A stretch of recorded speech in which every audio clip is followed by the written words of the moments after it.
Good evening, everyone, and welcome to the Debate Debrief. I will be your host for tonight, Lauren Chen, and with me is party leader of the People's Party of Canada, Maxime Bernier, and as well as candidate for the Westmount NDG riding, David Freyheit. Yeah. There we go. Good start. I'll say hello to everyone watching on my channel. I would have done this live with Maxime had I not been a candidate, but I thought I might have lacked the partiality that is required and expected in order to hear Maxime's voice, although we did a live stream, was it almost a year ago now? Yeah. Right. And it was great. But this is what I was joking earlier. This is what the media gets for not letting Maxime speak. You get collaboration between YouTubers, individuals, the power of the people, to now give Maxime the voice that was denied to him earlier this week. But just for clarity's sake, I do not claim to be impartial. However, I can definitely say that I am no less impartial than the CBC and the political establishment who have barred you from appearing in the previous three leaders' debates. And actually, that's a great point to start at. So we have heard the leaders of the NDG, Green Party, Bloc Québécois, Conservative Party, and Liberal Party discuss their issues on different policies that affect Canadians. How does it feel not being included as part of that discussion, despite now polling, I think the latest numbers were at 10 or 12%? Yeah, first of all, as you know, the rules were for us, the PPC, to have 4% on average in the polls in the beginning of the campaign. And I believe that we were there, but we were not able to appeal that decision. So that being said, I campaigned all across the country. I was on the trail and speaking to people.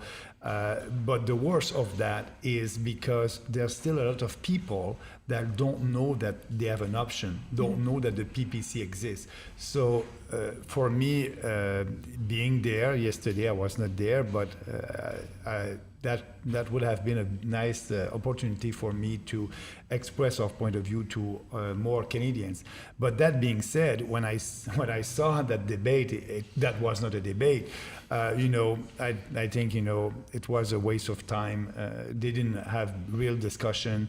The journalists were more leftist activists than journalists. And you have only 40 seconds to express a point of view when we are doing politics differently and we have a strong platform based on principles, and sometimes it will take more than 40 seconds to express your point of view. So I didn't have that opportunity to speak to Canadians, but I believe that Canadians were looking at that debate, watching the debate only for the first half hours. I believe that a lot of them were not following until the end. So we have a challenge today. I hope that our people will stay with us until the end. Well, I think whoever watched it to the end only watched it so they can capture the bites that they can run on Twitter for posts, because it was a gong show, as we say. And the one thing that I think people who watch my channel know is the criteria to get into the debate. Nebulous is not the word. It's a formula. I've said it a dozen times. People still don't understand it. That in order to be invited to the federal leaders debate, you have to be polling at 4% or more, as determined by the group of selected pollsters, reputable pollsters, as measured in national polls from, I think it's 9 days before the issuance of the writ, which is calling the election, to 5 days after. And when I discovered that they had the PPC at 3.27%, but then I saw that they had excluded 6 polls. So they had 15 pollsters that they could have selected from. They used 9, one of which had the PPC at 0.2% ipsos. Right. So basically just the candidates are in support of the party. It didn't even make any sense, because the PPC got 1.6% last federal election, so that on its face is preposterous. Yeah. But the rules were made so nebulous that you could literally pick and choose to arrive at whatever conclusion you wanted to arrive at. What's even more disconcerting, and it's something that I discovered recently, is that individual PPC candidates are being denied invitations to debates at the municipal local riding level for any number of reasons, all of which are equally offensive. Some of them, they're not vaccinated, so they're using that as an excuse. Others are adopting the federal criteria that existed at the time, and others are just, events occur without invitations being extended. But speaking about debate, I actually did a debate a day ago in my own riding in Beauce, but the Conservative candidate double vaccinated, good for him. I respect everybody. And as you know, I decided not to have the vaccine. So he was looking at a lot of excuses for me to not be there. And the last one was, oh, Bernie didn't have the vaccine. He's the only one. I don't want to debate with him. So what the radio station did, because it was a radio station, I was in one studio alone and all the three others were in another studio. So segregation there, but I had fun. I think I won that debate. And I have the opportunity to express my point of view, to speak about what I believe to people in both, and we'll see what will happen. But you have discrimination and segregation, and you're right. Some of our candidates are telling us, they don't want me to debate. I believe that the mainstream media is afraid of our message. They know that it's powerful, and they know if we have more opportunity, we'll be able to have more people on our side. Well, you've both mentioned the issue of vaccine segregation, and I think a lot of Canadians are very interested in that. But for the people who maybe aren't exposed to the PPC as of yet and who missed out on that opportunity because you were not included in the debates, what would be, I guess, your elevator pitch of what the party stands for? We're not anti-vaccine, we're not anti-mask, we're for freedom, so we are for freedom of choice. Everybody must be able to decide what they want to do, if they want to have the vaccine or not. We respect everybody, the decision of everybody. And I can say, the slogan that the feminists were using a couple of years ago, my body, my choice, that's a slogan that I like today. Our body, our choice, and everybody must be able to decide what they want to do. So that's our party. You can add something. I was going to say, it's ironic. Kamala Harris was on Twitter today saying the woman's right to choose what is done to her body is not negotiable. And then I, tongue-in-cheek responded, I guess women can decide not to get vaccinated. But when people come to us and they say, elevator pitch, I think you guys are anti-vaxxers, I think you guys are anti-science, I think you guys are anti-immigrant racists. I say, well, there's a difference between being anti-vax and anti-vaccine passports, and I'm double vaccinated, despite the fact that it did irk some of my viewers who said I succumbed to the pressure. Everyone's going to feel the way they want. I made my own decision. I thank you that you accept me around your table. No, but the political cowardice to exploit, to weaponize the vaccination status to avoid debate, as if even assuming you might be carrying something, Maxime, the asymptomatic, pre-symptomatic person poses such an existential threat that you can't sit in the same room not knowing that it's been weaponized and politicized for political purposes and for the individuals who try to get out of a debate for political cowardice purposes. But my three-line elevator pitch, we're not anti-vaccine, we're anti-vaccine passports, and that just means being pro-constitution and respecting rights, not anti-science. We all agree pollution is bad, minimize pollution. But the Paris Accord doesn't do that. It actually probably does the exact opposite. So does carbon taxes.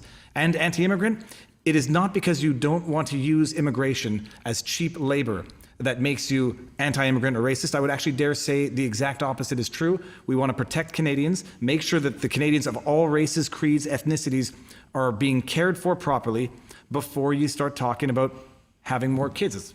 A responsible parent does not have more kids until they can take care properly of the ones they already have.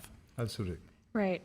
So right now, the issue of vaccine passports is huge, not on the provincial level only, but also the federal level. Justin Trudeau has announced that he intends to, if he remains in office, mandate vaccine passports for air travel, travel by train, and I think by sea as well. And he's also incentivizing provinces to develop their own vaccine passport programs to the tune of $1 billion, I think. What would you say to the Canadians out there who are concerned about COVID, that it's still a risk, and they actually view the vaccine passport as a way to, quote, return to normal? It is not the case. Actually, in Quebec, they call the vaccine passport the freedom passport. That's the opposite. Your freedom papers. Yeah, that's the opposite. It's like in 1984, peace is war, war is peace. So I'm tired of all that. The reality is that is happening right now in this country. It is a discrimination. It is segregation. And actually, every Canadian is in the same boat. Everybody can spread the virus. That's important. Yes, I understand that people who decided to take the vaccine, their risk to spread the virus is minimum, but everybody can do that. So why doing that discrimination? And it's not based on science anymore. It's based on big government control.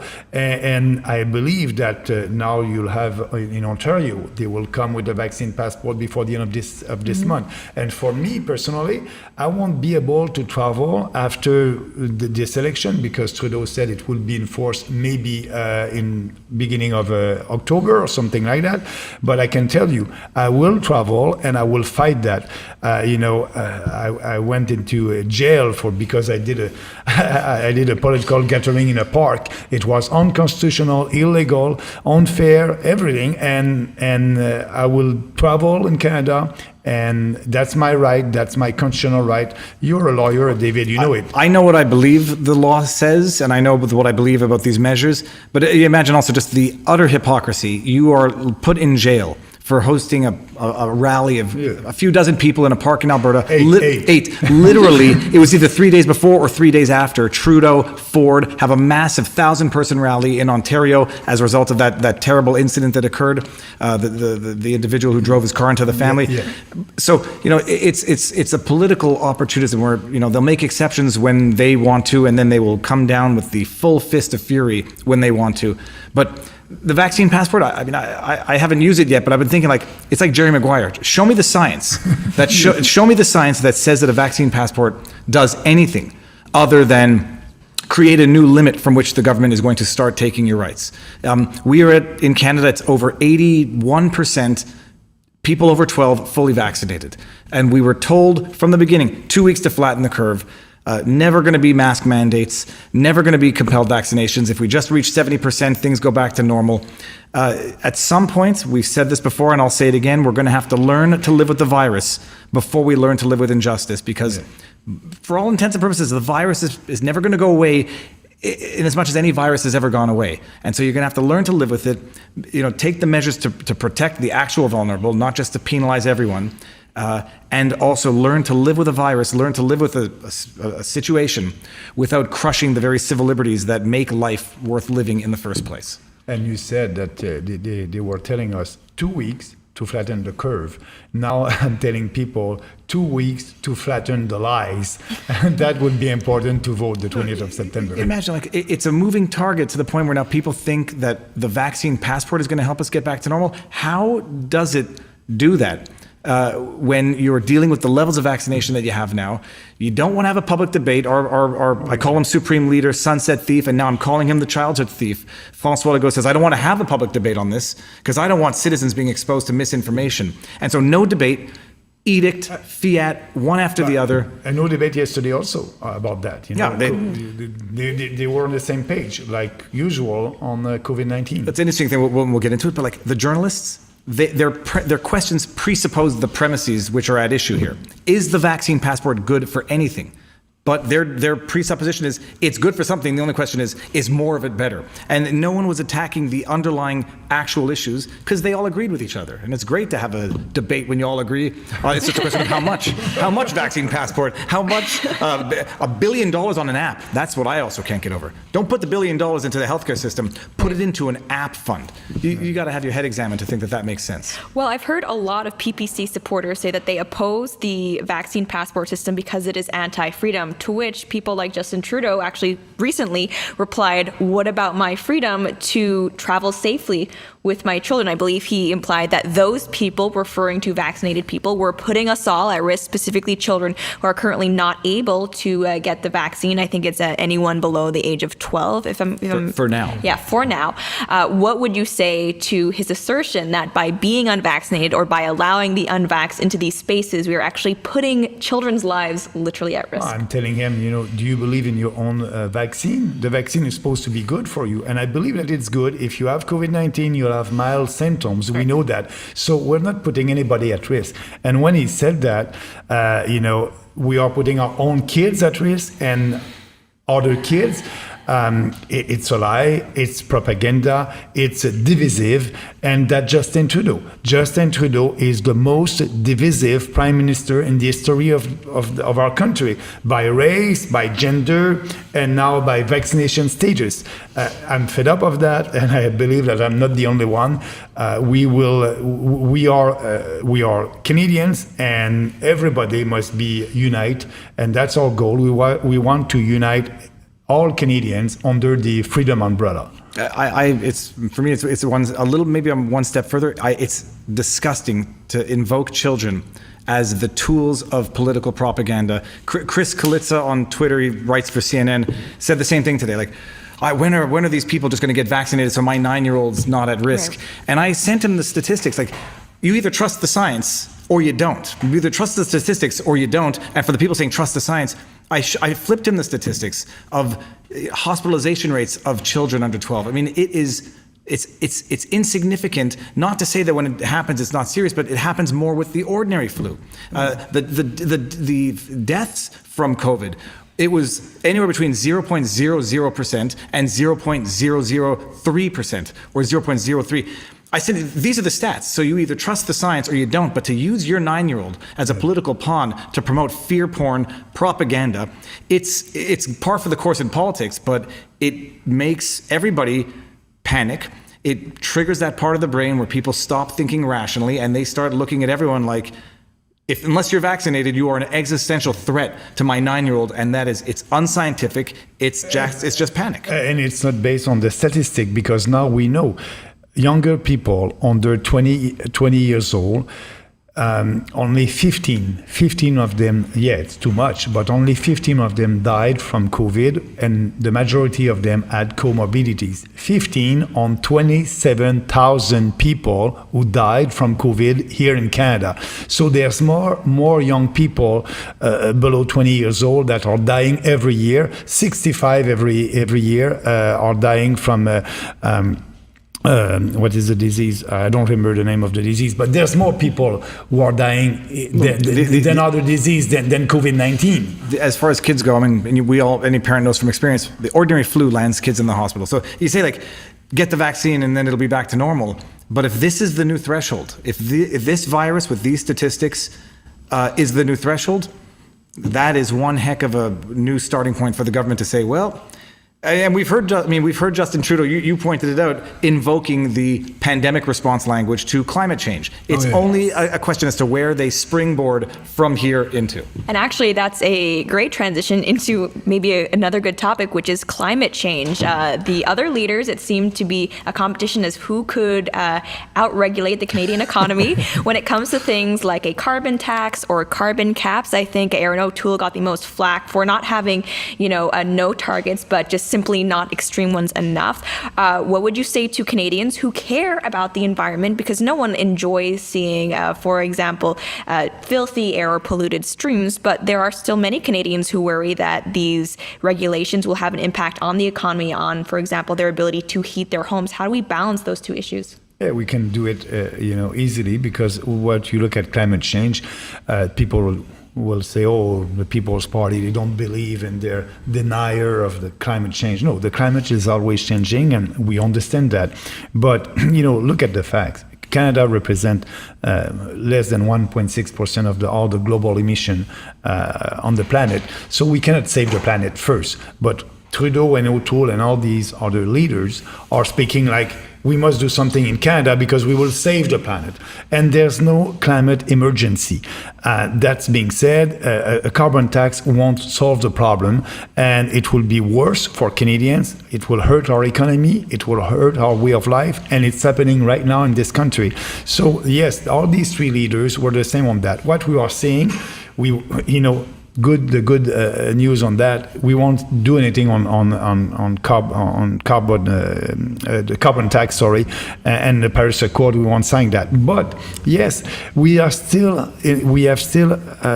have in Canada lakes that are polluted, rivers that are not clean. So we must do something there. We will take concrete actions for the environment, but we won't impose a tax to fight climate change, and we won't give money to African countries under dictatorship to fight climate change, because I believe that these dictators, I'm pretty sure that they don't put the money over there to fight climate change. It's the easy demonizing, like anti-vax, because nobody wants to understand the nuance between vaccine passports and vax.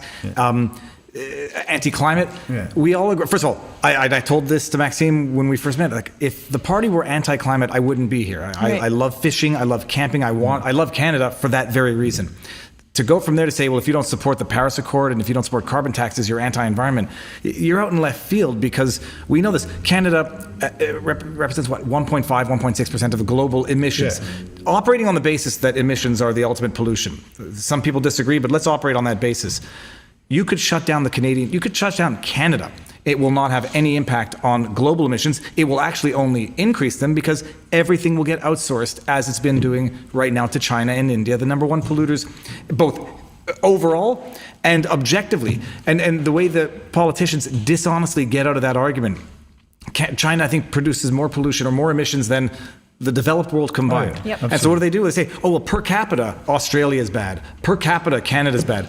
So, I mean, that's a double whammy right there, because China gets to pollute everything, and they get to amortize their pollution per capita, because they're also massively overpopulated. So they get to pollute and contribute to global overpopulation, and somehow Canadians are expected to cripple manufacturing, become utterly dependent on foreign countries for certain things that we could otherwise be manufacturing here, and you end up outsourcing the pollution. So you feel good about what you're doing, because it's virtue signaling at a political level, but the impact is actually worse than if you just did nothing at all, or it's even worse than if you just did something actually practical, like, hypothetically, impose a carbon tariff on stuff coming in from the polluting countries, so you can bring back manufacturing. We do it well here.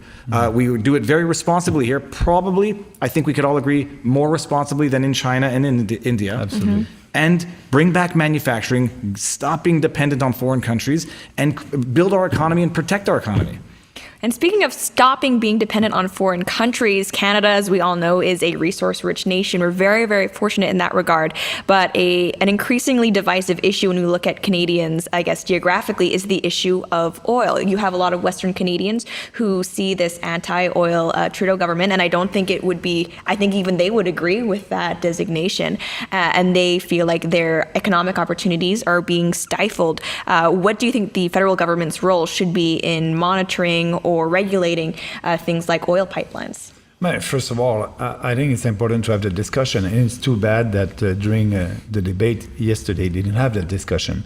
That's important, because it's not only important for the prosperity of our country, but it's important for the unity of our country. I'm traveling across the country. I know that in Alberta, there's about 30% of the population that are thinking to separate from Canada. When you have that, you must have an answer to that. Right. But the mainstream politicians don't want to touch that, because they don't want to give an answer, and it's okay for them. But no, that's why I believe that people understand that we need to have a national debate about pipelines, about the prosperity of this country. And when I'm saying that yes, our party is for pipelines, we can build pipelines that will be safe for the environment and safe for the population in 2021. And everybody understand that it's safer to transport oil and gas by pipelines than by trucks or trains. So let's have that discussion. And all the gas that is going to the Trudeau Airport in Montreal on the ground, it's by pipeline from the Port of Montreal. And so, we have pipelines in Quebec.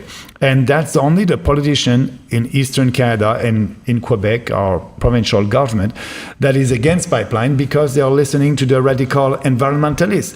So we need to have the discussion. We are open, and we can do that. It's a federal jurisdiction. We use the Constitution, Section 9210, and like that, the federal government will have the full authority, the full jurisdiction, and it will be able to approve pipelines projects. And I think we need that. When I'm speaking about that in Eastern Canada, in New Brunswick, they know that it will create jobs over there, and in Montreal. So, but no, pipelines, the environmentalists, radical one, are saying, it's bad. But that's our position, and the other parties are the same on that. I want to say, everyone out there, if you want to have your minds blown the way my mind was blown when I first did a video on the pipeline, Google the oil pipelines in Canada, existing ones. You're going to see a network that you didn't know already exists. And so to pretend, again, like it's a new problem, is politically disingenuous. But the other issue is people like to say, okay, well, let's go green, let's go electric, and don't do at least any actual discussion about the mechanics of this. Like, okay, lithium batteries are good, except you're mining these rare earth minerals somewhere else, so you don't see the pollution. You got to charge the cars, so people don't really like to pay attention to the pollution that comes from hydro dams. Do you need to build new hydro dams, or what damage did those cause in the first place? So there is a balance, and there's a discussion that has to be had between the risks and the pollution of one form of energy versus what we refer to as green energy, without really stopping to think about what goes in to getting those minerals for those batteries, what goes into disposing them afterwards, what goes into charging them when you have them. Those all leave footprints. And so the question is finding the one that leaves the most efficient, or the combination that leaves the most efficient footprint.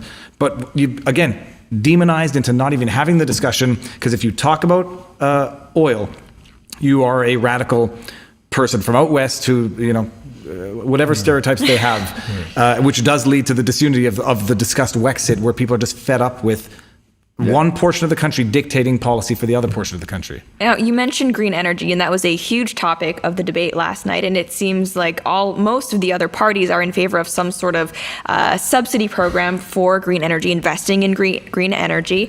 What is your response to that? Do you think that the federal government should have a role in trying to develop these technologies? No, it would be the free market.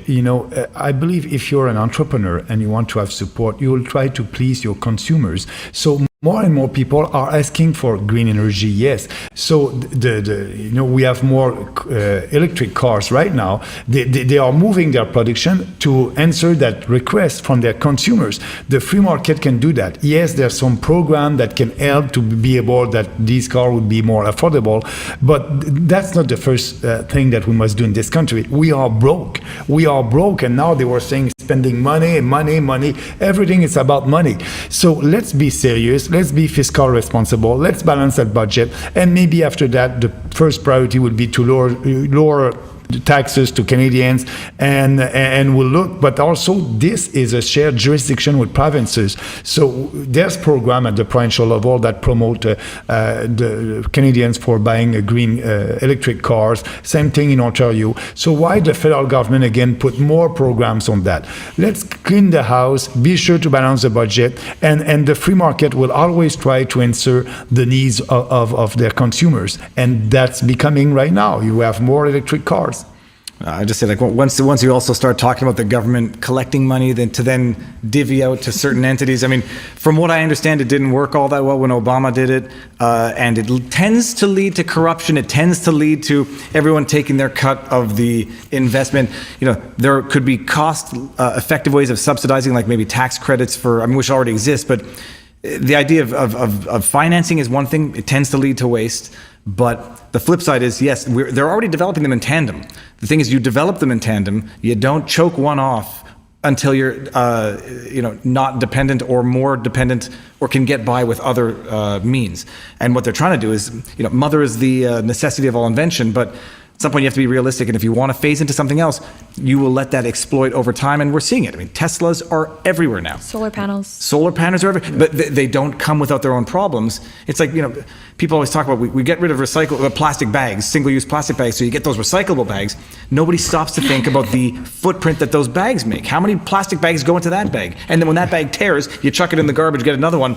There's an equation, there's a balance that you have to talk about and figure out and calculate with all of these decisions. But when something's good, other things bad, you can avoid all discussion altogether. Yeah, I saw an article not too long ago talking about, because cotton is so resource intensive when it comes to the use of water, how it's actually bad for the environment, all of these cotton bags. So I'm just like, I just want to buy my groceries. Like, just tell me what to do, I'll do it. I don't know. And we use something called loofah baskets, great free publicity, loofah baskets, where they deliver it in plastic bins. Right. Everything's in paper bags. If it has a bag, you take it out, you put the boxes back on your porch, and minimal waste, if any. And it works great. Those plastic bins, they don't break often, and they can be used forever.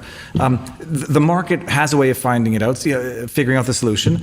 But the idea that you just take money to start giving to companies to do some research, and things always go sour but people always make off with some good money in the process. So I'm listening to your responses here, and I know that people maybe watching this are somewhere screaming at the screens, but you're not treating this like an emergency, like a crisis. Where is that sense of urgency? And that is something we especially saw the NDP, the Green Party, and Trudeau himself really try to drive home in the debate that these maybe extreme measures are necessary because we're dealing with an extreme situation. What's your position on that? Absolutely, you're right. There's no emergency there. There's no climate emergency, climate alarmism. No, they are using that and to push some programs and in line with their socialist philosophy. That's what they want. And I'm saying no. The urgency right now is the inflation. That we are paying, if you do your grocery, 5-6% inflation. And with all that spending that these leaders are telling you that they will spend, the conservative or the liberal, they will spend money for the next 10 years. They won't balance the budget. The inflation will be worse than that, than 5-6%. We are paying right now. Inflation is a hidden tax. You cannot buy the same amount of services or goods with your money because your purchasing power is going down, your standard of living is going down, and all these establishment politicians were saying, oh no, we can spend more, and there's an urgency here for green technology. No, we don't have the money, and we are paying the emergency right now. It's the COVID-19 crisis, the vaccine passport that they impose on us, all these draconian measures, and the inflation, and everybody is becoming poor right now in Canada, not tomorrow, right now. I was going to say, like, you know how you get someone to make the wrong decision? You get them to panic right before they make the decision. Get a timer over their heads, and you see the red lights flash down. They'll make the wrong decision, and they'll panic. I mean, so even if it is a serious issue, let's even say that some people think it's an emergency. That doesn't mean you make rash decisions based on panic, which is what they effectively want you to do. You have AOC saying we have 12 years left. Okay, when you have lived through the era, and it was a little bit before my time, but when you lived through the era where they were literally saying we're going to head into another ice age if we don't stop certain emissions, and when you've lived through the age where you now don't just understand, but you fully recognize the media thrives off panic for their model, their industry, you then realize that maybe the panic is manufactured panic, specifically so you can get people to stop thinking, just act reflexively and support whatever the government wants to do, which is going to increase the government, but not necessarily even solve the problem. And you talk about people getting poorer.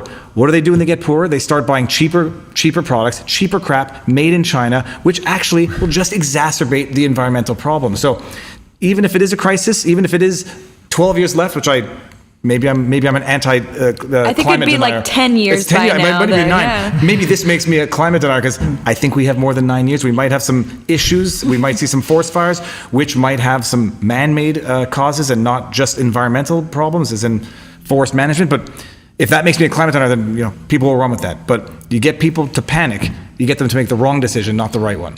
Yeah. Well, I mean, speaking of panic, it did seem like a lot of the responses that were given at the debates, and I don't think this is me being uncharitable, is the idea of government just giving more. And we saw this when it came to the issue of child care, affordability. Some of the answers were to just give Canadians more money from the government. I have it on good authority from a very wise man that budgets balance themselves.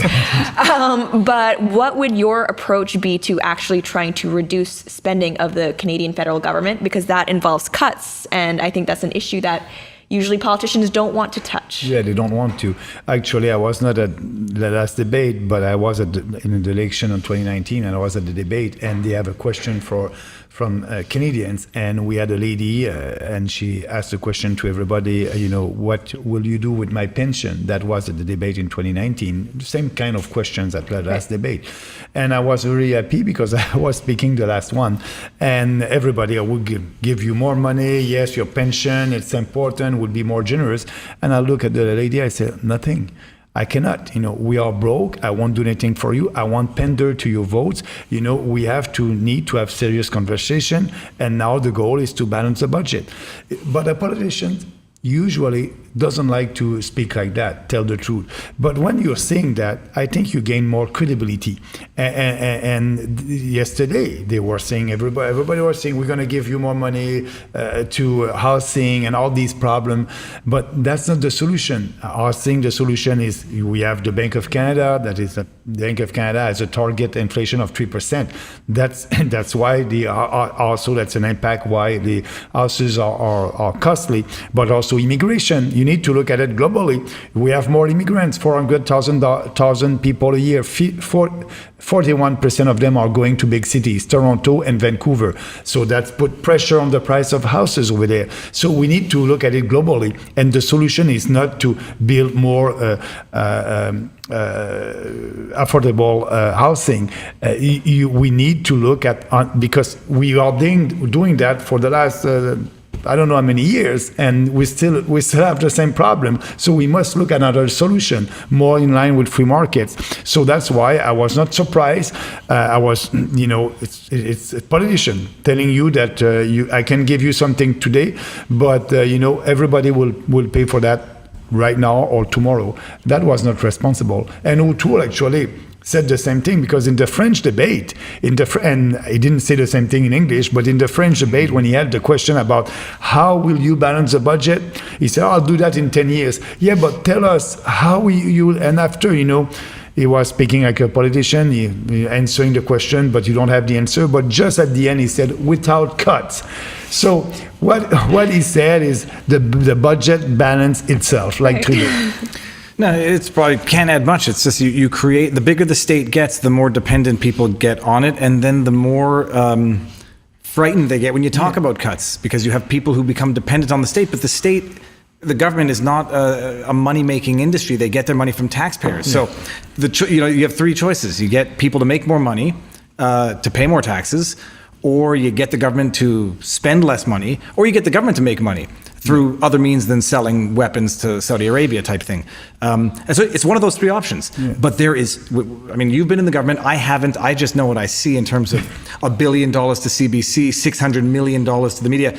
That buys a lot of favorable coverage. No, but you got to grease the wheels. The punchline was that he was showing unfavorable headlines, people, so no one accuses me of misinformation. There's a lot of fat to be trimmed from that government stake without even getting to essential stuff. And at some point, people might have to realize, to their own benefit, that they can probably do better for themselves than they can by being dependent on government for certain government jobs, which are, jobs that might not necessarily be value added to the overall economy when they come at a cost from taxpayers who are financing them. So, when some people lose their jobs, or at least are phased out of one job, it forces evolution in another, and it might not be to the detriment of society as a whole, or even those individuals. But man, when you find out where the government's wasting money, $150 million a year on COVID ads, billions on our media, there's fat to trim that would not take away from the quality of the meal. But so don't forget foreign aid. We can save $5 billion there by cutting foreign aid and bringing back that money home. That's intolerant, Maxime. So that's the answer from the left. And I always said, we are generous Canadians, but we are able to help other countries if there's a environmental disaster or humanitarian crisis. Yes, we'll be there, but it's not our role to give money to China in a development bank over there to help China to have more influence in Africa.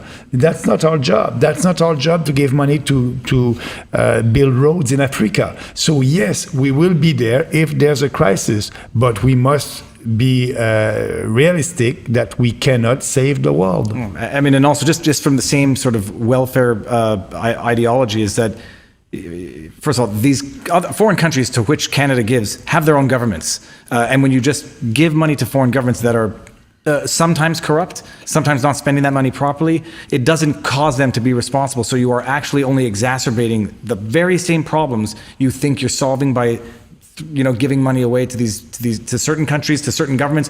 You're actually exacerbating the problem. So again, it makes you feel good while you do it, but it doesn't even solve the very problem that you want to solve. And sometimes, call it tough love or just call it economic realities. If you don't give your money to certain corrupt regimes that are not even going to spend it properly, you're going to do good for both Canada and the world. Yeah. Well, we've seen from the Trudeau government that foreign aid has been a staple of his time in Canada is back. office. Canada is back. Canada is back, spreading the wealth everywhere, except for maybe Canada. But something else that I suppose relates to foreign development in the same way is that the Trudeau government has also made it a priority to let in, like you said, many refugees. Or not even refugees, but migrants in general. We're not even talking specifically people who are fleeing war-torn or dangerous situations. Now, you have mentioned immigration in relation to the housing crisis driving up costs. There are people out there who will argue that actually on the flip side, all of these immigration numbers increasing is actually good for the Canadian economy because these are workers, these are purchasers, and therefore we're actually growing our economy. Do you think there's any merit to that argument? No, because if you look at the statistic right now, in the 400,000 people, immigrants that will come next year, 76% of them are refugees or people coming under reunification of family. Reunification of family is when a skilled immigrant is coming here because that person has a job in Canada and an entrepreneur, Canadian entrepreneur, was not able to find a Canadian for that job. He or she has the right to have another person coming from another country to help. And so we call them skilled immigrants or economic immigrants. And only 24% of them are economic immigrants that are participating in our society right now, that are able to contribute to our society. And also it's easier for that person to be part of our society when you have a job. And so 76 of them are people, it can be grandmom, the uncle, and all these people that are coming, and they will participate in the society, but not now, maybe in 5 years, in 10 years, and we have to pay for that. So let's build immigration in line with our economic needs, and that's not what we are doing. It's mass immigration. We believe in sustainable immigration, and we are the only party on that subject also. But we want to have that discussion because we love this country. We don't want our country to be like in France, where there's no go zone over there and the integration is not perfect. We want people that will come here, share our values, participate in our society. That's generous. That's not selfish, and help us to build this country, not build back better. I don't have much to add. I mean, it's an interesting. I just noticed that we've gotten to a point possibly where housing prices are so high that it seems that, and Canadian purchasing power is so low that it seems that the only people who, or not the only people, but rather a substantial or meaningful portion of people who have the money to invest in Canadian real estate are not Canadian. And so that effectively takes the houses out of the market for Canadians. The price continually goes up because our purchasing power goes down because of certain government decisions, and it exacerbates the problem. What the solution is and what they're proposing now, it's interesting because, again, it's almost as though they have not been in power for 6 years knowing this to implement the very same solutions they're promising on the eve of an election. We've known about this for a long time. I've known about it since the last time I went to British Columbia. I got family in Toronto. We've known about this. But, the government only finds solutions to their own government-created problems on the eve of an election. It's amazing. It's an amazing phenomenon. But to play devil's advocate for people who I know are going to be saying this, doesn't talk of limiting or lowering immigration levels sort of paint Canada as a less than welcoming country? Isn't it our duty as people in a prosperous nation to open up our arms and take in people who are seeking a better life for themselves? Yeah, we are, but not everybody can be Canadians. We cannot save the world. And our immigration policy, when I unveiled that policy at the last election in 2019, a lot of immigrants were there in the room. I did that in Toronto.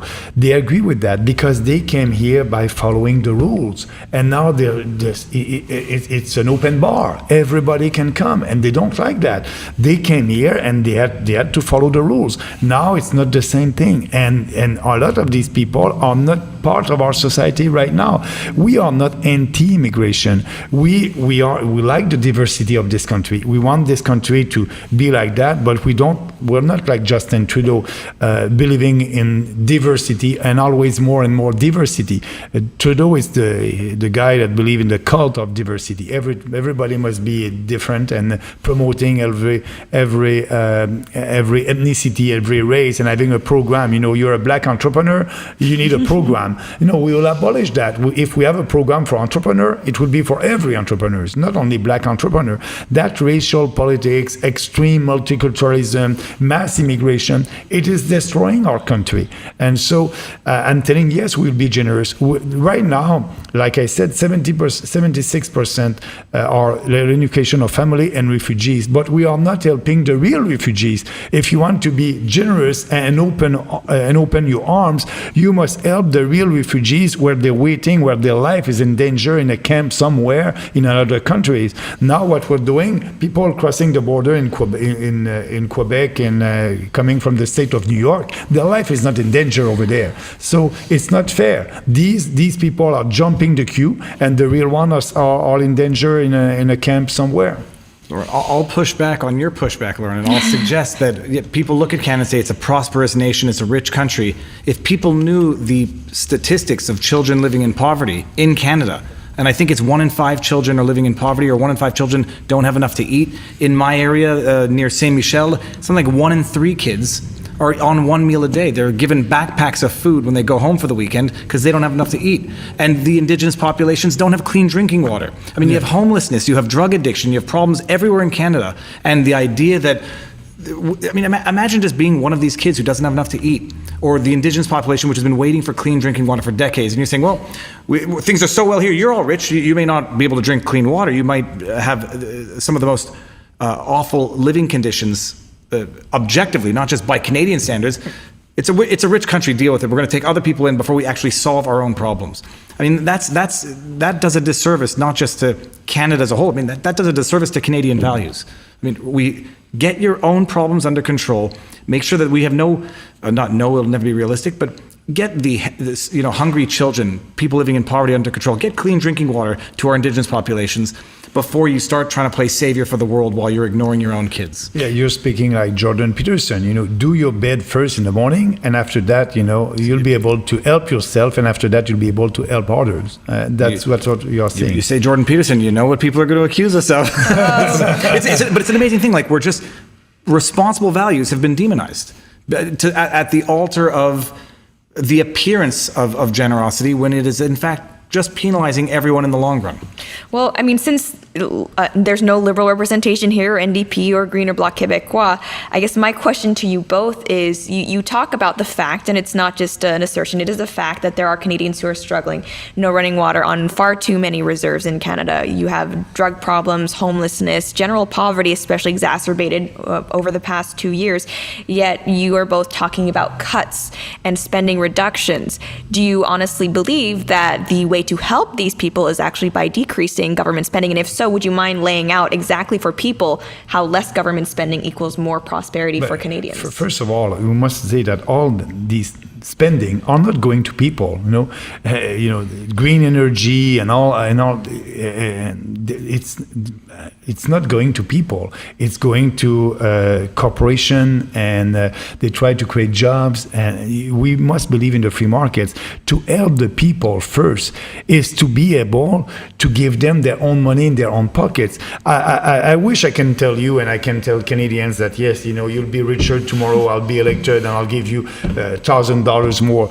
We cannot. I don't have. You need to work, and after that you have your salary, and you produce something for the society. The government is the problem. The government is not the solution. And everything that the government is doing, clean water on reserve, that's not new. But the government is not able to solve that. Give that responsibility to people that are living there. Give them the resources, and we have policy for that for First Nation, having a new relationship with them.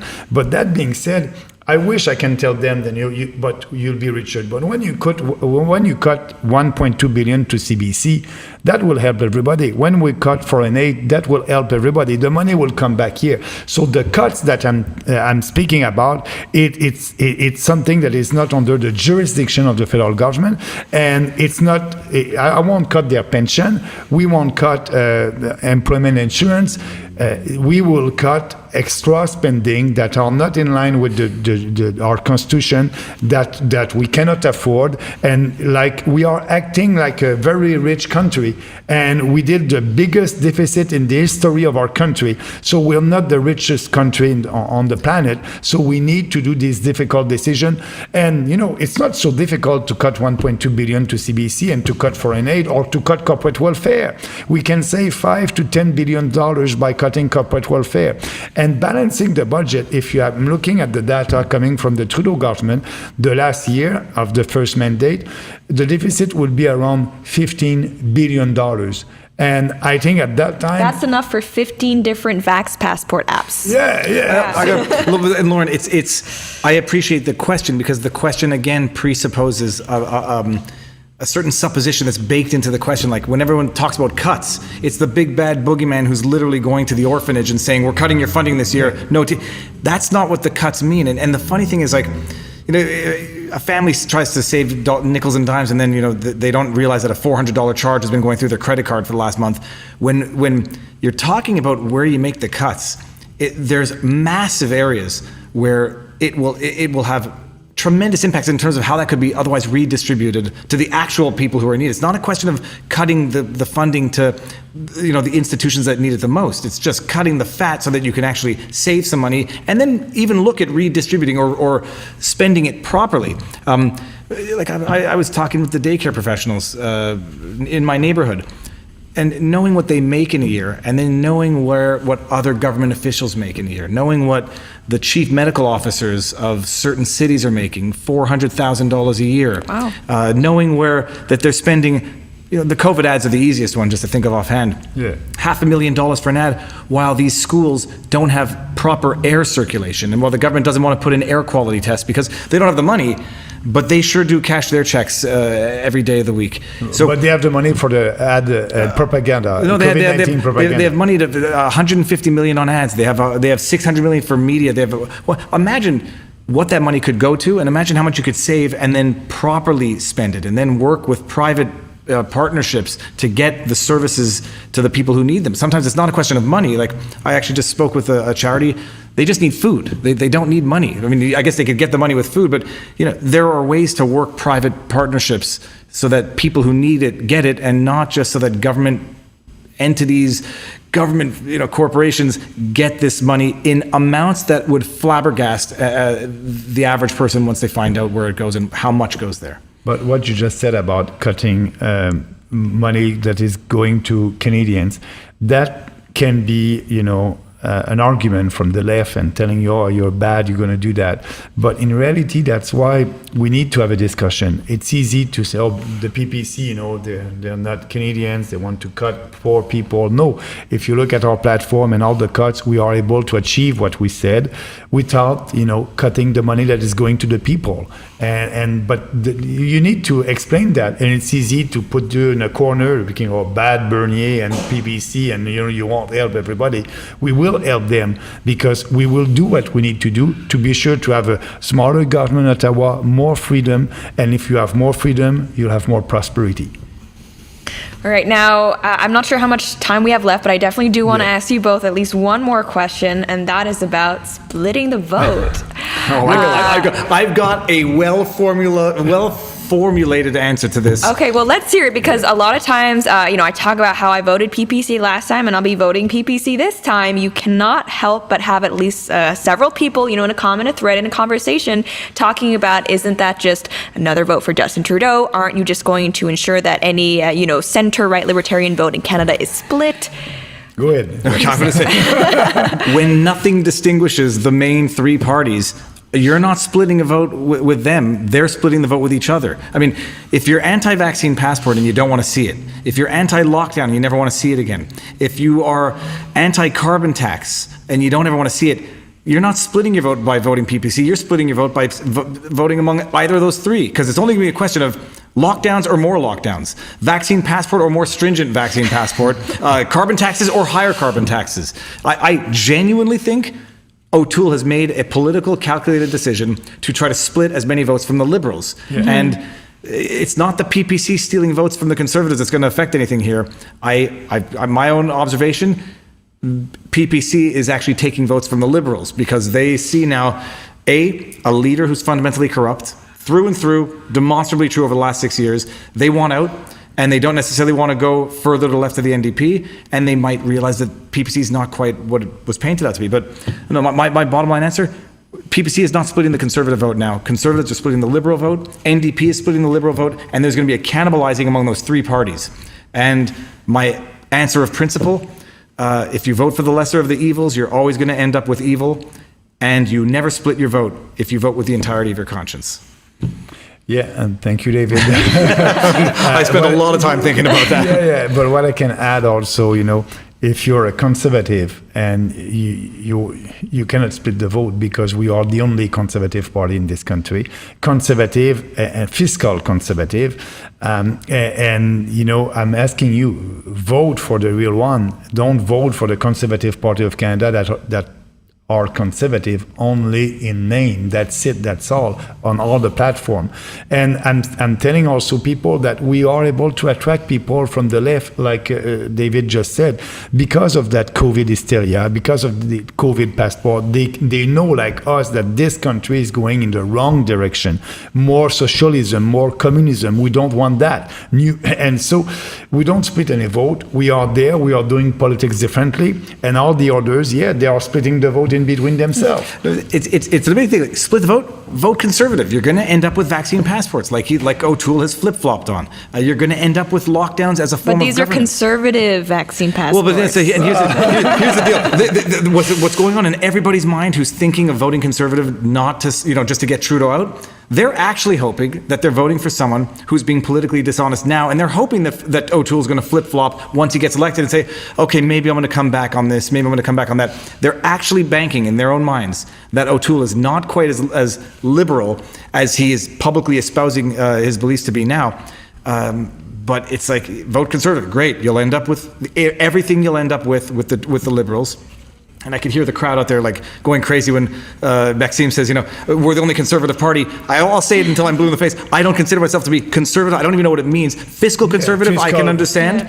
And if respecting the Constitution of this country, the Charter of Rights, makes me conservative, I may have to live with the label. Yeah. But there's nothing conservative about the conservatives. There's nothing liberal about the liberals. It's the ultimate irony. Yeah, and when I'm saying that, you're right, because I said that actually in New Brunswick, and people said, Maxime, I'm voting for you. It's not because you're conservative, it's because of your values. So we are real, on the economy, you can call us libertarian, on the culture side, more maybe conservative, and we are the real, liberals in the classical term, but classical liberal. And so that can be the description. But the best thing, if you believe in our four principles: individual freedom, personal responsibility, respect, and fairness, look at our policies. They are in line with our principle. You will come.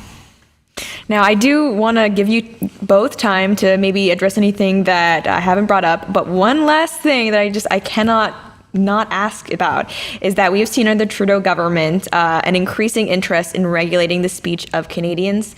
We have seen that there is a push now to perhaps monitor what they are calling a hate speech on the internet, even with something like Bill C-10. We're talking about maybe regulating independent journalists, independent people online as if they were actual broadcasters.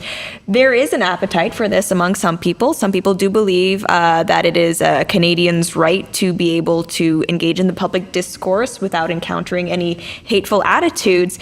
What is the PPC's position? It's very clear. You're speaking about two bills, Bill C-10 and Bill C-36. These bills are not in force, but they will be in force if we have a liberal government or maybe a conservative one, and they're very dangerous for our freedom. They are targeting YouTuber, and they are targeting us on YouTube also. And this is really the worst type of law, and that is the one that perhaps affects me. Oh, yeah. So I'm glad that we're Look, addressing. I discovered it, but it goes back to, like, when I say that liberals, and I mean the political party, not individuals. The Liberal Party is not liberal. It's your body, your choice, unless I say otherwise. Yeah. It's freedom of speech unless I say I don't like what you have to say. I've come to the realization that we do have very interesting speech laws in Canada as to what is considered hate speech, whereas other countries don't even recognize hate speech. It is in the criminal code. Well, so that's exactly the thing is we already have laws that deal with this, and so more laws, less justice. We have provisions of law to deal with incitement, to deal with threats of violence, which is not protected speech. What they got into with Bill C-10 was nothing other than they bailed out the CBC with $1 billion on legacy media. It's nothing else than the digital protection of the CBC because they are losing their voice to independent creators like you, like me, like Maxime's voice on the internet, like Rebel. They're losing their voice and they're losing control of the narrative, and so they want to turn anything and everything willy-nilly into alleged hate speech so they can shut it down.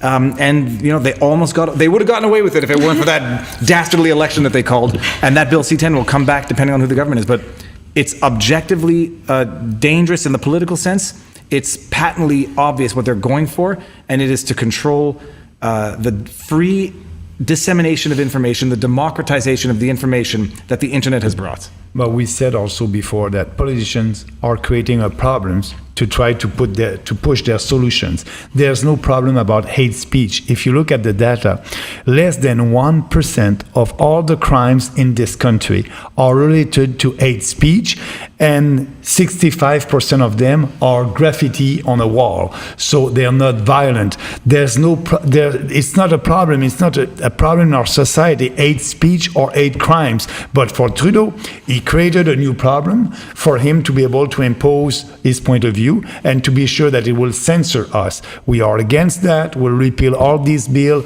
and I want you to be successful on social media, and I want our Canadians to be able to listen to you and look at your shows. You're doing a good job, but actually you're right about that. These two bills are very dangerous for us, for our freedom of speech, for free expression on social media. All right. Now, is there anything else that the two of you would like to say to Canadians before they head out to the polls? Mom, I just want to add, please look at our platform. If you like what we are saying, vote for your values, vote for yourself, and by doing that, I believe you'll vote for the PPC. And I'll say, read the platform. People tend to be politically disinterested. The platform's online. If you're going to vote, take the 5 minutes to make sure you know what you're voting for. But more in general, listen, discourse, discuss things with everybody. At the end of the day, the more I've discussed, the more I realize we are in agreement, as all Canadians are, on a lot more than we think we are.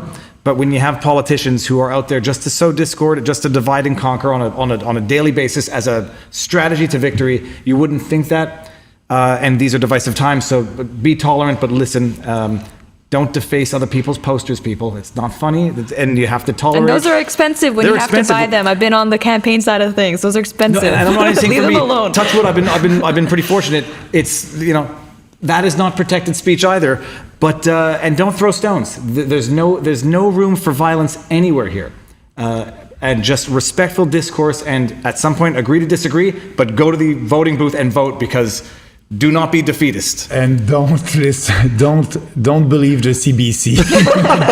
Turn off your TV. Yeah. All right, so where can people go to follow you both, to keep up with your campaigns and what you're doing in the future? Well, people know where to follow me. You're on the channel right now, either on Rumble or YouTube, but I dedicated a specific channel, Viva PPC, which is specific messaging for the party, and website, vivappc.ca. And for me, they can go on the website of the party, peoplespartyofcanada.ca. They can follow me on Twitter. They can follow me also on Facebook, Maxime Bernier. And they can also, on YouTube, we have a channel over there, People's Party of Canada. And so, there's always a way to find us on social media. And I want to thank you because that was interesting. I think that was, I hope that we still have our people until the end, not like the traditional politicians. This has been a more insightful discussion on the substance of the issues than what we saw yesterday, because I think the consensus was that debate last night was a gong show. But Lauren, before you go, Yes. where can people find you? Well, you can find me if you're not on my channel at Lauren Chen on YouTube, Rumble, BitChute, Minds, as well as at The Lauren Chen on Twitter and Instagram. I may or may not be streaming on Twitter live right now. Never done it before. Don't know if it ended up working out. But yeah, thank you all so much for tuning in. Thank you for both of you all your time. I know you're going to be busy for the next 10 days and got an exciting election ahead of us. Absolutely. Thank you. Merci. Thank you very much. Thank you.